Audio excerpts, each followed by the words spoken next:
नमस्कार दोस्तों, मैं अर्जुन आपका स्वागत करता हूँ स्टे बाय अर्जुन के यूट्यूब चैनल में। तो दोस्तों आज की हमारी क्लास है सकवंश के बारे में। जो है दोस्तों आज की हमारी क्लास है, तो दोस्तों वीडियो को अंत तक जरूर देखना ताकि सभी क्वेश्चन जो है आपको आसानी से याद हो जाए। साथ ही दोस्तों अगर आप हमारे चैनल पर पहली बार आएँ तो हमारे चैनल को भी सब्सक्राइब कर लीजिएगा, साथ ही बेल आइकन को प्रेस कर लीजिएगा ताकि हमारे आने वाले वीडियो का नोटिफिकेशन जो है आप तक पहुँचता रहे। चलिए दोस्तों वीडियो को स्टार्ट करते हैं।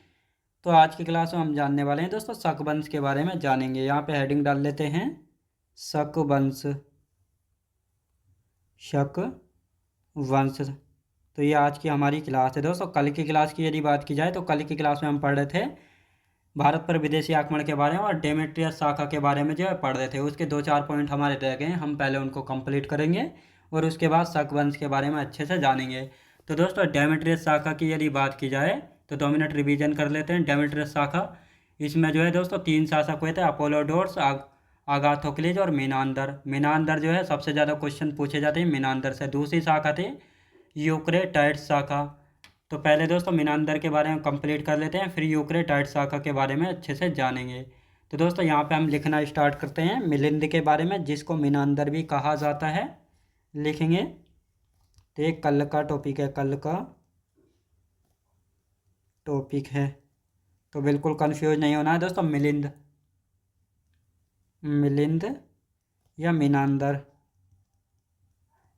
तो दोस्तों यहाँ पे हम बात करते हैं, ये जो है सबसे प्रसिद्ध यवन शासक था। लिखेंगे सबसे प्रसिद्ध यवन शासक था, सबसे प्रसिद्ध यवन शासक था। तो सबसे प्रसिद्ध यवन शासक कौन था? तो दोस्तों ये था दोस्तों आपका मिलिंद। कौन था दोस्तों? मिलिंद था। साथ ही बौद्ध साहित्य में इसे मिलिंद कहा गया है, यानी बौद्ध साहित्य में इसे मिलिंद कहा गया है। बौद्ध साहित्य में मिलिंद कहा गया। याद रखें दोस्तों, कहा गया है, तो ये आपको अच्छे से याद रखना है। अब दोस्तों यहाँ पे हम बात करेंगे बौद्ध धर्म की दीक्षा के बारे में, यानी मिलिंद ने जो है बौद्ध धर्म की दीक्षा किससे ली थी? तो बौद्ध भिक्षु नागसेन ने दी थी। बौद्ध धर्म की दीक्षा, धर्म की दीक्षा बौद्ध भिक्षु नागसेन ने, बौद्ध भिक्षु नागसेन ने। याद रखें दोस्तों, बौद्ध भिक्षु नागसेन ने दी थी बौद्ध धर्म की दीक्षा किसको? मिलिंद को। तो ये आपको याद रखना है। अब आते हैं बौद्ध धर्म, यानी जो बौद्ध धर्म की हीनयान शाखा है, तो इसका संबंध अनुयायी था। याद रखें दोस्तों, लिखेंगे बौद्ध धर्म की अनुयायी, यानी बौद्ध धर्म की हीनयान शाखा,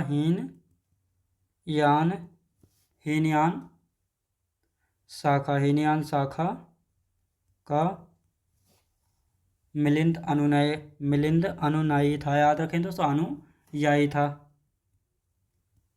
मिलिंद अनुयायी था, अनुयायी यानी फॉलोवर या फॉलो करने वाला था। अब दोस्तों यहाँ पे हम बात करने वाले हैं इसकी मृत्यु, प्लूटार्क के अनुसार इसकी मृत्यु सैन्य शिविर में हुई थी।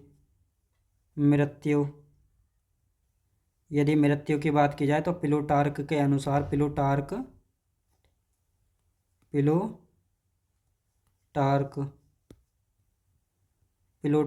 के अनुसार इसकी मृत्यु सैन्य शिविर में हुई थी। अनुसार इसकी मृत्यु सैन्य शिविर में, याद रखें दोस्तों, सैन्य शिविर में हुई थी। तो ये आपको अच्छे से याद रखना है। अब दोस्तों यहाँ पे हम बात करने वाले हैं, ये डेमेट्रियस शाखा का जो है यहाँ पे अंत हो गया। डेमेट्रियस शाखा का अंत हो जाता है किसके बाद दोस्तों?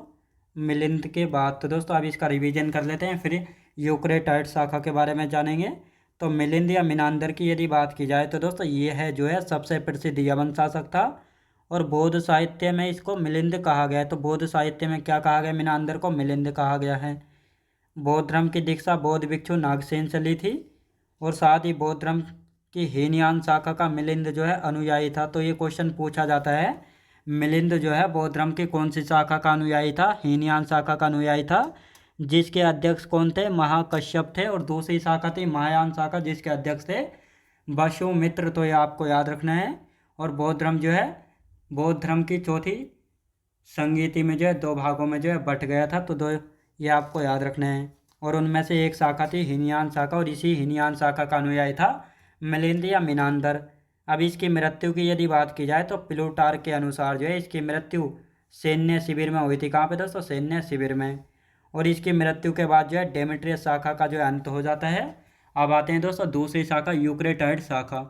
तो यूक्रेटाइड शाखा की यदि बात करते हैं तो इसके संस्थापक थे यूक्रेटाइड्स। यूक्रेटाइड का उत्तराधिकारी कौन था? एंटियालकिड्स था। और इसने जो है सोंग वंश के शासक भागवत या भागप्रद के दरबार में हेलियोडोरस को जो है भेजा था। अब दोस्तों दूसरी शाखा यानी यूक्रेटाइड शाखा का अंतिम शासक था हर्मियस। कौन था दोस्तों? हर्मियस था। और जिसकी राजधानी थी तक्षशिला। और इसकी हर्मियस की हत्या जो है किसने? कुजुल कड़फिसेस ने जो है कर दी थी। तो ये आपको अच्छे से याद रखना है। तो अब इसको लिख लेते हैं, फिर इसके बारे में अच्छे से समझेंगे। अब यहाँ पे हम बात करने वाले हैं, किसकी बात करेंगे दोस्तों? यूक्रेटाइड शाखा। यूक्रेटाइड्स शाखा, यूक्रेटाइड शाखा की यदि बात की जाए तो यूक्रेटाइड शाखा, यहाँ पे हम दूसरी शाखा की यहाँ पे बात करने वाले हैं। तो इसके संस्थापक कौन थे? संस्थापक की यदि बात की जाए तो ये कौन थे दोस्तों? यूक्रेटाइड्स जो है इसके संस्थापक थे। अब दोस्तों यहाँ पे हम बात करते हैं यूक्रेटाइड्स का उत्तराधिकारी कौन था। तो इसका उत्तराधिकारी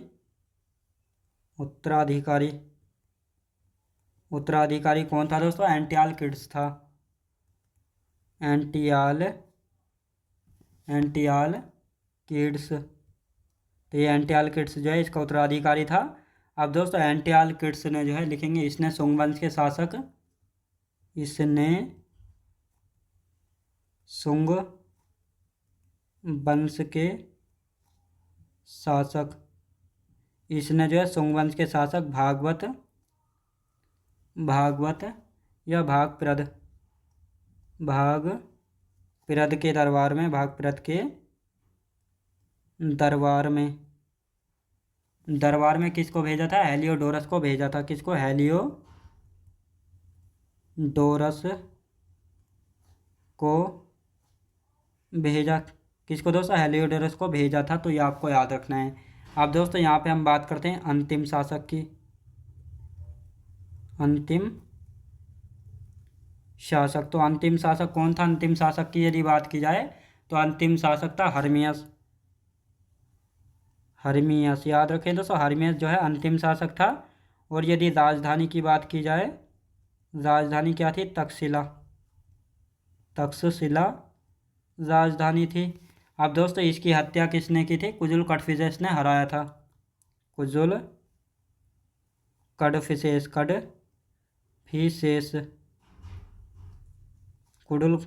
कुजुल कड़फिसेस ने हराया था। किसको हराया था दोस्तों? ये हराया था हर्मियस को, जो कि यूक्रेटाइड शाखा का अंतिम शासक था। और यहीं पर जो है किसका? हिंदी यवन शासकों का जो है अंत हो जाता है, यानी इनकी जो है समाप्ति हो जाती है। अब दोस्तों इनके बाद की यदि बात करते हैं तो अब पहले हम इसका रिवीजन कर लेते हैं। और इनके बाद कौन आता है? तो इनके बाद जो है अब इनके प्रभाव, यानी जब ये आए थे तो इनके क्या क्या प्रभाव, इनके आने से कौन कौन से प्रभाव पड़े हैं। और इनके बाद जो है हम शक वंश के बारे में जानेंगे। तो यूक्रेटाइड शाखा की यदि बात की जाए तो इसके संस्थापक थे यूक्रेटाइड्स। और इसका उत्तराधिकारी था एंटियालकिड्स। और इसने जो है सुंग वंश के शासक भागवत या भागप्रद के दरबार में हेलियोडोरस को जो है भेजा था। साथ ही यूक्रेटाइड शाखा का अंतिम शासक था हर्मियस। और इसकी राजधानी थी तक्षशिला। और इस हर्मियस को जो है कुजुल कड़फिसेस ने हराया था, जो कि शक वंश का शासक था। कौन था दोस्तों? शक वंश का शासक था। अब दोस्तों यहाँ पे हम बात करने वाले हैं हिंद यवन आक्रमण के प्रभाव, यानी जब हिंद यवन आक्रमणों का प्रभाव हुआ, यानी आक्रमण किया था इन्होंने, तो इनके क्या क्या प्रभाव हैं। जैसे मुद्राओं के लिपि, याद रखें दोस्तों, यानी मुद्राओं पर लिपि, यानी मुद्राओं पर जो है कुछ ना कुछ लिखा जाने लगा था इनके बाद जब ये आए थे। और कैलेंडर में सप्ताह का प्रयोग, यानी कैलेंडर में जो है सप्ताह का प्रयोग इनके आने के बाद से जो है शुरू हुआ था। 12 राशियों यानी सिंह मेष मिथुन, जो कि 12 राशियाँ ज्योतिषी से संबंधित होती हैं, इनका भी जो है यवन आगमन के बाद ही जो है इनको इनका पता लगा। और साथ ही दोस्तों पर्दा प्रथा, तो ये भी इसी का जो है प्रभाव है। तो इनके बारे में आप लिख लेते हैं, यहाँ पे हेडिंग डालेंगे दोस्तों, हिंद यवन आगमन के प्रभाव। हिंद यवन आक्रमण के प्रभाव, आक्रमण के प्रभाव की यदि बात करते हैं तो कौन कौन से प्रभाव पड़े थे इनके आने से। तो यहाँ पे हम सबसे पहले लिखेंगे मुद्राओं, मुद्राओं की लिपि, मुद्राओं की लिपि क्या दोस्तों, मुद्राओं की लिपि। दूसरा प्रभाव क्या पड़ा था, कैलेंडर में सप्ताह का प्रयोग, कैलेंडर में सप्ताह का प्रयोग, कैलेंडर में सप्ताह का प्रयोग, कैलेंडर में जो है दोस्तों सप्ताह का प्रयोग। और साथ ही दोस्तों यहाँ पे हम बात करते हैं 12 राशियाँ, 12 राशियाँ। और ये 12 राशियाँ कौन कौन सी हैं, जैसे सिंह है, किसी की राशि सिंह है, किसी की मेष है, किसी की मेष है और किसी की मिथुन। तो ये 12 राशियाँ हैं जो कि ज्योतिषी से संबंधित है, ज्योतिषी से संबंधित हैं। तो ये आपको याद रखना है। अब दोस्तों चौथा प्रभाव क्या पड़ा था, पर्दा प्रथा, पर्दा प्रथा। पर्दा प्रथा की यदि बात की जाए तो यवनिका, यवनिका एक नाटक था, यानी यवनिका जो है एक नाटक था और इसमें जो है प्रयुक्त पर्दा प्रथा जो है होती थी, याद रखें दोस्तों। तो अब यहाँ पे हम बात करते हैं, तो इनका हम रिवीजन कर लेते हैं और इनको समझ लेते हैं, फिर इसके बाद जो हम शकों के बारे में जानेंगे। तो दोस्तों हिंद यवन आगमन के प्रभाव, यानी हिंद यवन आगमन के बाद जो है कौन कौन से प्रभाव जो है पड़े थे, यानी कोई आता है तो उसका प्रभाव जो है पड़ता है, यानी कुछ ना कुछ वो देकर जाता है। जैसे मुद्राओं की लिपि, यानी जब इनका आगमन हुआ था तो इनके बाद जो करेंसी छपती थी उन पर जो है कुछ ना कुछ लिखा जाने लगा था, यानी जैसे ये मुद्रा या सिक्का है तो इन पर जो है दोस्तों कुछ ना कुछ लिखा जाने लगा था हिंद यवन आगमन के बाद। और साथ ही कैलेंडर में जो है सप्ताह का प्रयोग होने लगा। 12 राशियाँ यानी सिंह मेष और मिथुन जो कि ज्योतिषी से संबंधित है। पर्दा प्रथा, पर्दा प्रथा क्या होती है दोस्तों, जैसा आपने देखा होगा घरों में जो है बहुएं जो अपने सास ससुर या अपने बड़ों से मान सम्मान करने के लिए पर्दा प्रथा करती हैं। तो दोस्तों ये जो है इनका प्रभाव है और आज के समय जो है इनको कुछ लोग कल्चर मान लेते हैं। तो ये जो है पर्दा प्रथा हमारे देश की नहीं थी, बल्कि ये जो है दूसरे यानी बाहरी लोगों की देन है। तो ये आपको अच्छे से याद रखना है। अब दोस्तों यहाँ पे हम नया टॉपिक स्टार्ट करने वाले हैं जिसका नाम है दोस्तों शक वंश। तो यहाँ पर जो है हम शक वंश के बारे में पढ़ने वाले हैं, हेडिंग डालेंगे शक वंश, यानी शक वंश के बारे में जो है जानने वाले हैं। और ये आज का हमारा टॉपिक हो जाता है शक वंश, जिनको सीथियन के नाम से भी जाना जाता है। किस नाम से दोस्तों, सीथियन के नाम से, इनको सीथियन के नाम से भी जो है जाना गया। अब दोस्तों इनके बारे में पहले समझ लेते हैं। जैसे शक, यानी शक जो है मध्य एशिया से आए थे और इनका पहला शासक था मोगा। पहला शासक कौन था दोस्तों, इनका मोगा था।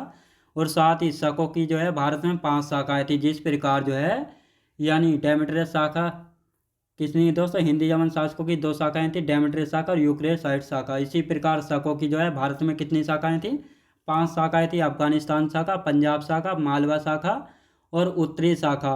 उत्तरी शाखा जो कि तक्षशिला से मथुरा तक थी, और साथ ही दोस्तों पश्चिमी शाखा जो कि नासिक से उज्जैन तक थी। तो ये 5 शाखाएँ थी और इनमें से सबसे ज़्यादा मोस्ट इम्पोर्टेंट है उत्तरी शाखा। तो अब इनको लिखेंगे।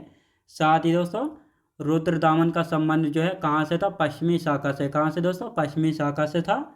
और इसने जो है जूनागढ़ अभिलेख जो है जारी कराया था, जो कि संस्कृत भाषा में पहला जारी अभिलेख था, पहला जारी अभिलेख था। और इससे पहले जो अभिलेख जारी कराए गए थे वह प्राकृत भाषा में थे। और दोस्तों ये कहाँ पे है जूनागढ़ अभिलेख, कहाँ पे है दोस्तों, ये गिरनार गुजरात में। कहाँ पे, गिरनार गुजरात में। अब इस जूनागढ़ अभिलेख से जो है क्या क्या जानकारी मिलती है, तो इस अभिलेख से सुदर्शन झील के निर्माण का पता चलता है, जो कि चंद्रगुप्त मौर्य के राज्यपाल पुष्यगुप्त ने इसका निर्माण करवाया था। और साथ ही दोस्तों सुदर्शन झील से नहरें निकलवाई गई। तो नहरें किसने निकलवाई थी, तुषाक्ष ने निकलवाई थी, जो कि सम्राट अशोक का जो है राज्यपाल था। साथ ही इसका जीर्णोद्धार यानी इसकी दोबारा जो मरम्मत करवाई थी वह रुद्रदामन ने सुविशाख के निर्देशन में, जो कि इसका मंत्री था, तो कराई थी। अब दोस्तों पहले हम इनको लिख लेते हैं, फिर इसके बारे में अच्छे से इसकी थ्योरी को समझेंगे। तो पहले थ्योरी लिखते हैं। एक एक पॉइंट करके इसका लिख लेते हैं, फिर अच्छे से इसके बारे में अच्छे से हम समझने वाले हैं। तो दोस्तों यहाँ पे हम बात करते हैं शक। शक की यदि बात की जाए तो कहाँ से? मध्य एशिया से आए थे, मध्य एशिया से आए। शक कहाँ से आए थे दोस्तों? मध्य एशिया से आए थे। अब दोस्तों यहाँ पे हम बात करने वाले हैं पहला शासक कौन था। पहला शासक कौन था? मोगा। यानी शकों का पहला शासक कौन था? मोगा था। शकों की भारत में 5 शाखाएं थी। शकों की भारत में 5 शाखाएं थीं। 5 शाखाएं थीं, तो ये आपको याद रखना है। अब ये कौन कौन सी 5 शाखाएं थी? पहली थी दोस्तों अफगानिस्तान शाखा। अफगानिस्तान शाखा कौन सी थी दोस्तों? अफगानिस्तान शाखा। दूसरी थी पंजाब शाखा।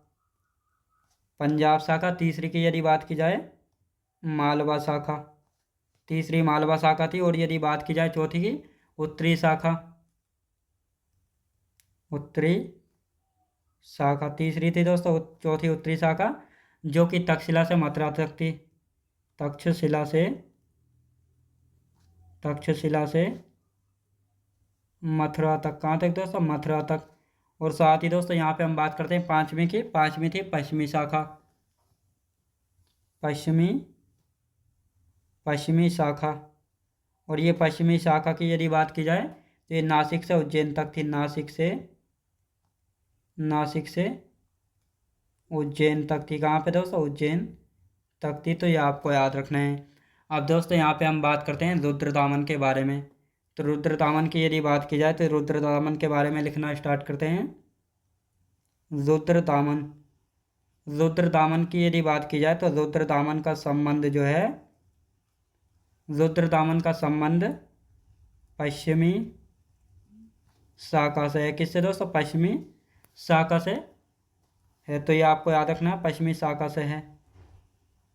और यहाँ पे अब बात करते हैं दोस्तों रुद्रदामन। रुद्रदामन ने जो है जूनागढ़ अभिलेख जारी कराया था। जूनागढ़ अभिलेख जारी कराया। और ये जूनागढ़ अभिलेख जो है संस्कृत भाषा में था। संस्कृत भाषा में पहला जारी अभिलेख था। पहला जारी अभिलेख था। याद रखेंगे दोस्तों, अभिलेख था। तो ये आपको याद रखना है। और साथ ही दोस्तों ये जूनागढ़ अभिलेख कहाँ पे पड़ता है? गिरनार, गुजरात में। गिरनार गुजरात में। कहाँ पे दोस्तों? गिरनार गुजरात में। अब दोस्तों यहाँ पे हम बात करते हैं जूनागढ़ अभिलेख से जो है जानकारी मिलती है। तो क्या क्या जानकारी मिलती है लिखेंगे। इसी अभिलेख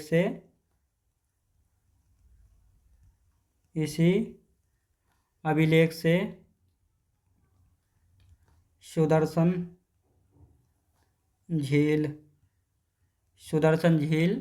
के निर्माण का पता लगता है। के निर्माण का पता चलता है।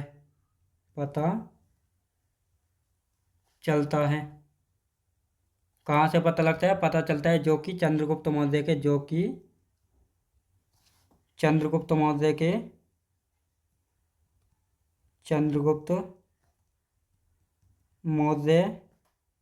के राज्यपाल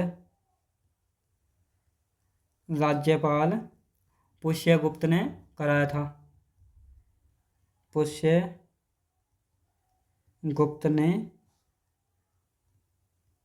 कराया था। याद रखें दोस्तों, इसका निर्माण जो है पुष्यगुप्त ने कराया था। अब दोस्तों यहाँ पे हम बात करते हैं सुदर्शन झील से नहरें निकलवाई थी। अब दोस्तों यहाँ पे हम बात करेंगे सुदर्शन झील की यदि बात करते हैं तो सुदर्शन झील से नहरें निकलवाई। नहरें निकलवाई किसने? तुषास्प ने जो है निकलवाई थी। ये कौन था? सम्राट अशोक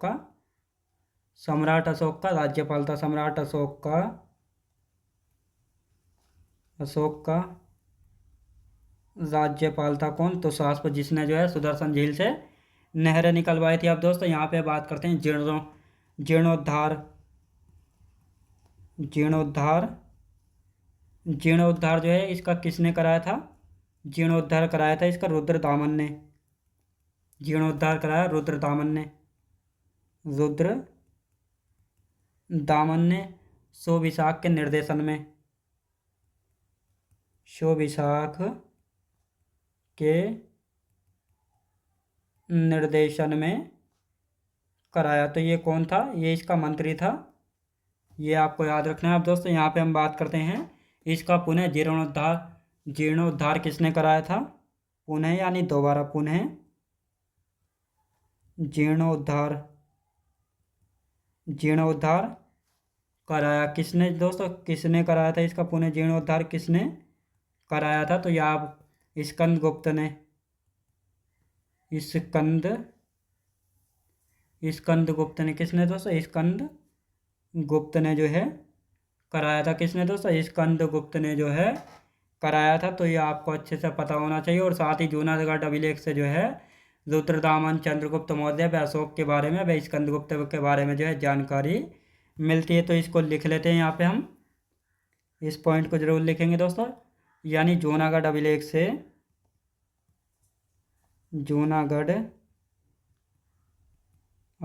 से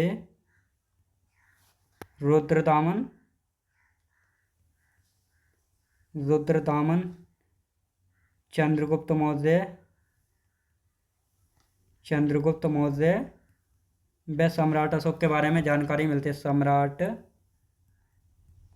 अशोक के बारे में जानकारी मिलती है। कहाँ से? जूनागढ़ अभिलेख से जो है जानकारी मिलती है। अब दोस्तों यहाँ पे हम बात करेंगे अंतिम शासक कौन था। यानी जो शक हैं इनका अंतिम शासक कौन था? अंतिम शासक की यदि बात की जाए रुद्र सिंह था। कौन दोस्तों? रुद्र सिंह जो है ये अंतिम शासक था। किसका? ये शक वंश का। और साथ ही दोस्तों इसे चंद्रगुप्त द्वितीय ने हराया था। इसे चंद्रगुप्त द्वितीय ने हराया था। याद रखें दोस्तों, चंद्रगुप्त द्वितीय ने हराया था। तो ये आपको याद रखना है। अब दोस्तों ये हमारा शकवंश समाप्त हो चुका है। अब इसका एक बार रिवीजन करेंगे ताकि ये पूरा आपको अच्छे से याद हो जाए। तो यदि शकवंश की बात की जाए तो इनको सीथियन भी जो है कहा जाता है। शक कहाँ से आए थे? मध्य एशिया से आए थे शक दोस्तों। कहाँ से? शक जो है मध्य एशिया से आए थे। इनका पहला शासक कौन था? इनका पहला शासक था मौगा। कौन दोस्तों? मौगा। शकों की जो है भारत में कितनी शाखाएं थी? शकों की भारत में 5 शाखाएं थी। कौन कौन सी 5 शाखाएं थी? अफगानिस्तान शाखा, पंजाब शाखा, मालवा शाखा, उत्तरी शाखा जो कि तक्षशिला से मथुरा तक थी, पश्चिमी शाखा नासिक से उज्जैन तक, और यही पश्चिमी शाखा है जिससे जो है दोस्तों रुद्रदामन का संबंध है। याद रखें दोस्तों, रुद्रदामन का संबंध है। यानी रुद्रदामन का संबंध किस शाखा से था? पश्चिमी शाखा से था। और इस रुद्रदामन ने जो है एक जूनागढ़ अभिलेख जारी कराया था जो कि संस्कृत भाषा का पहला जारी अभिलेख था। और इससे पहले जो अभिलेख जारी कराए जाते थे वह प्राकृत भाषा में जारी कराए गए थे। अब ये जूनागढ़ अभिलेख कहाँ पे है? गिरनार, गुजरात में। आप दोस्तों यहाँ से जो है कौन कौन सी जानकारी मिलती है जूनागढ़ अभिलेख से?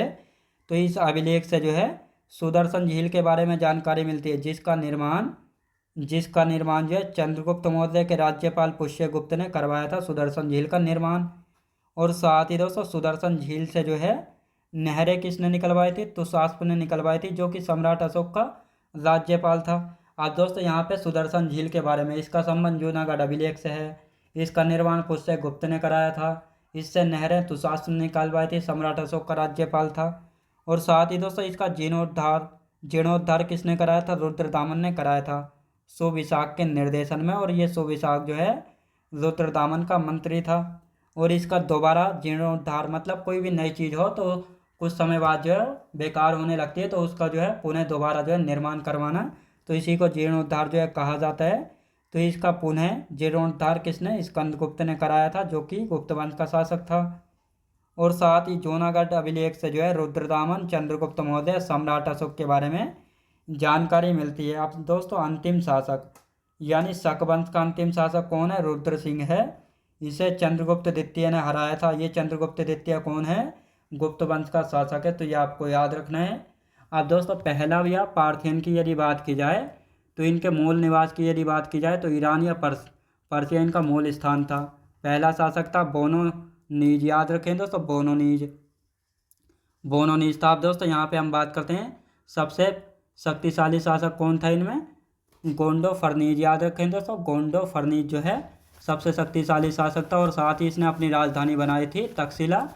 और इसके समय जो है सेंट थॉमस ईसाई धर्म का प्रसार करने भारत आया था। सेंट थॉमस की मृत्यु मैलापुर मद्रास में हो गई थी। तो इन सभी के बारे में लिख लेते हैं। और ये हमारा पहलव और पार्थियन भी जो है समाप्त हो जाएगा। 2-4 पॉइंट है, इसको समाप्त कर लेते हैं यहाँ पे। तो लिख लेते हैं दोस्तों, हेडिंग डालेंगे पहलव या पार्थियन,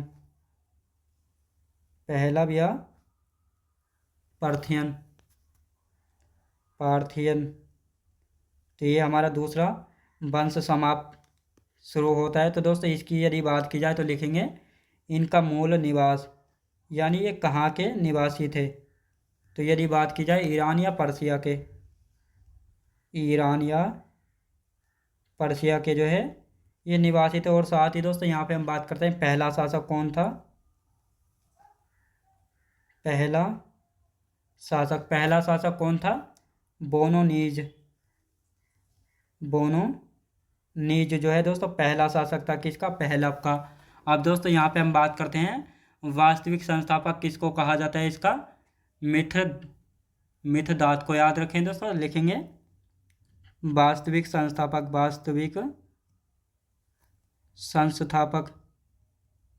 किसको कहा जाता है? वास्तविक संस्थापक की यदि बात की जाए तो इसको लिख लेते हैं मिथ्रदात, याद रखें दोस्तों, मिथ्रदात प्रथम को जो है माना जाता है इसका वास्तविक संस्थापक। अब यहाँ पे हम बात करेंगे सबसे शक्तिशाली शासक कौन था? सबसे शक्तिशाली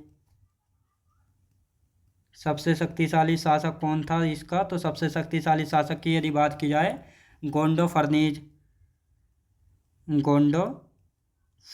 याद रखें दोस्तों, गोंडो फर्नीज था। तो ये आपको याद रखना है। और इसने राजधानी क्या बनाई थी? राजधानी बनाई थी इसने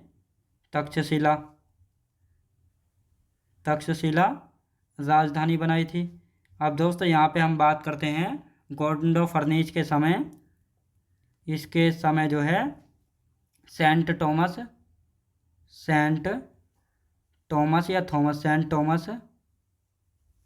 थॉमस ईसाई धर्म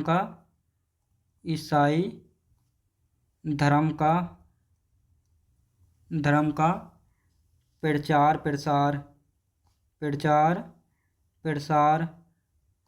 करने भारत आया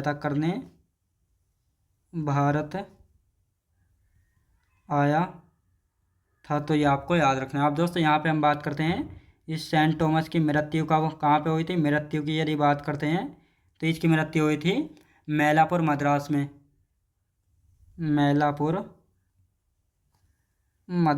याद रखें दोस्तों, मैलापुर मद्रास में हो गई, याद रखेंगे। अब इसका रिवीजन कर लेते हैं और ये हमारा समाप्त हो जाएगा। तो पहलव या पार्थियन की यदि बात की जाए तो इनका मूल निवास है ईरान या पर्सिया। पहला शासक था बोनोनीज और वास्तविक संस्थापक मिथ्रदात, याद रखें दोस्तों, मिथ्रदात प्रथम था। और सबसे शक्तिशाली शासक था गोंडो फर्नीज। कौन दोस्तों? गोंडो फर्नीज था। और साथ ही दोस्तों यहाँ पे हम बात करेंगे राजधानी क्या थी? तक्षशिला। और इसके समय जो है सेंट थॉमस जो है ईसाई धर्म का प्रसार करने आया था भारत में। और इसकी जो है मृत्यु कब हुई थी सेंट थॉमस की? मैलापुर में हुई थी। कहाँ पे दोस्तों? मैलापुर मद्रास में जो है इसकी मृत्यु हो गई थी। तो ये आपको याद रखना है। तो दोस्तों आज की क्लास हमारी यहीं तक रहेगी और कल की क्लास में जो हम कुषाण वंश के बारे में जानेंगे और कुषाणों का सबसे शक्तिशाली शासक है कनिष्क। तो इन सभी के बारे में हम कल की क्लास में अच्छे से जानेंगे। तो दोस्तों मैं उम्मीद करता हूँ आपको वीडियो क्वालिटी कंटेंट वगैरह सभी कुछ आपको पसंद आया होगा। पसंद आया तो लाइक शेयर और सब्सक्राइब करना बिल्कुल भी ना भूलें। साथ ही दोस्तों अगर आप हमारे चैनल पर पहली बार आए तो हमारे चैनल को भी सब्सक्राइब कर लीजिएगा, साथ ही बेल आइकन को प्रेस कर लीजिएगा ताकि हमारे आने वाले वीडियो का नोटिफिकेशन जो है आप तक पहुँचता रहे। चलिए दोस्तों मिलते हैं नेक्स्ट वीडियोज़ में।